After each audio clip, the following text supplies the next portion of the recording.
Nous sommes à Colmar, sur le pas de tir des Compagnons du Hollandsbourg. Fondé en 1975, le club de tir à l'arc aligne un palmarès impressionnant, une trentaine de titres de champion de France, un champion du monde handisport et plusieurs participations aux JO paralympiques. Elisabeth fait partie de cette élite mondiale de l'archerie. En 2016, elle participait aux Paralympiques de Rio. Aujourd'hui, elle partage son expérience avec les autres tireurs, handi comme valide. Ici, pas de différence entre les sportifs, tous sont réunis par une même passion. Si je peux aider quelqu'un ou filer quelques conseils dans mes connaissances, ce que je connais, j'essaie de leur donner, quoi. Pour nous, c'est la même chose. Enfin, on est tous ensemble. Il n'y a pas les handicapés d'un côté et les valides de l'autre. On est ensemble. Quand je vois Elisabeth ou Philippe, j'ai beaucoup appris avec eux. Enfin, ils m'ont donné des conseils pour progresser et tout. Enfin, c'est génial. On en apprend tous les jours avec eux. Quand on voit leur expérience, qu'ils ont fait, leur parcours et tout, c'est ouf. Ça change rien, que ce soit des tirs valides ou des personnes handicapées. Ça favorise une cohésion.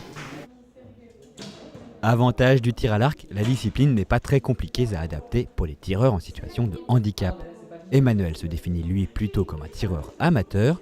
Il vient pratiquer plus pour le plaisir que la performance. Handicapé à la suite d'un accident, la pratique de ce sport lui a apporté beaucoup. Le handisport a représenté pour moi à titre personnel un épanouissement à titre personnel. C'est aussi le fait que lorsqu'on est en handicap, on a bien sûr une contrainte physique qui fait que le sport nous permet de passer cette barrière et faire qu'on se sent beaucoup mieux dans sa tête et beaucoup mieux dans son corps, si je puis dire. La pratique du sport est importante pour les personnes en situation de handicap. À l'instar des valides, celle-ci est bonne pour la santé et le moral, mais c'est aussi un moyen de prévenir l'isolement. Pourtant, il n'est pas toujours facile pour les clubs d'accueillir des personnes en situation de handicap. Honnêtement, les clubs ont besoin d'aide, surtout pour pouvoir former ces personnes, pour pouvoir accueillir de plus en plus de personnes, parce que ça a un coût. C'est un coût qui n'est pas négligeable pour certaines choses.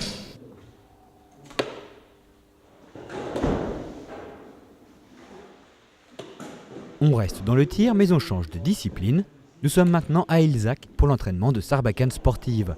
Ouvert à différents types de handicap, cet atelier est animé par Jean-Paul Grette qui préside le comité Handisport 68. Son objectif, développer la pratique sportive chez les personnes en situation de handicap. Dans le Haut-Rhin, 300 personnes sont licenciées handisport, un chiffre qui pourrait être plus élevé, mais il reste de nombreux freins à lever. Des efforts sont faits, mais la grande difficulté, effectivement, c'est de trouver des cadres techniques, des personnes qui veuillent bien prendre en charge une personne en situation de handicap. C'est pas évident parce que souvent, c'est du 1 pour 1, ça veut dire qu'il faut un entraîneur pour une personne handi. Fort de ce constat, le conseil départemental lançait en mai 2018 un appel à projet sport et handicap. Objectif, donner un coup de pouce financier aux clubs qui souhaitent faire plus pour les athlètes handi. C'est quoi cet appel à projet ? Eh bien, c'est accompagner les clubs quand ils ont besoin de formateurs particuliers, enfin formés en tout cas à ce handicap. Eh bien, nous accompagnons cette formation, enfin on la cofinance. Et puis, quand il y a besoin techniquement de matériel particulier à adapter, eh bien là aussi, les clubs font la demande. Malgré le timing très court, on a eu des réponses. Ça veut dire qu'il y a vraiment un besoin dans notre département et c'est le choix de la présidente et de l'Assemblée que d'accompagner ce public plus fragile.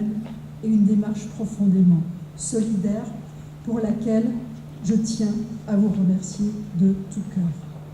Depuis 25 ans, le conseil départemental récompense chaque année au mois d'octobre les Haut-Rhinois qui font vivre la pratique sportive dans le département. Cette année, suite à l'appel à projet sport et handicap, ce sont les nombreux clubs qui ont répondu présents qui sont à l'honneur. 8 clubs se sont ainsi vus remettre un label pour l'engagement auprès des personnes en situation de handicap. Mis à l'honneur également 27 associations sportives qui ont répondu présent à un autre appel à projet visant à la féminisation du sport. La pratique du sport haut-rhinoise a toujours été très forte. Mais on a constaté, aussi bien dans les collèges que dans les lycées et même dans les clubs, que la pratique féminine stagnait. Globalement, le nombre de pratiquants chute un petit peu, mais on a essayé de trouver une solution pour stimuler. Et je pense que cette labellisation permettra donc à ces clubs d'avoir un terrain nouveau, un terrain fructueux pour le sport. Les 35 labels remis lors de la soirée témoignent de la vitalité de l'engagement des associations sportives orinoises. Au conseil départemental, on se félicite du succès des 2 appels à projets. Via les comités départementaux, on a sollicité les clubs pour savoir s'ils avaient des pistes nouvelles ou des besoins spécifiques.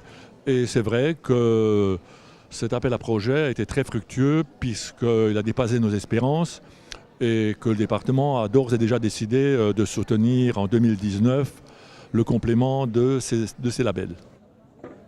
Pour l'année 2019, c'est une enveloppe de 60 000 € qui sera affectée à la réalisation des projets récompensés.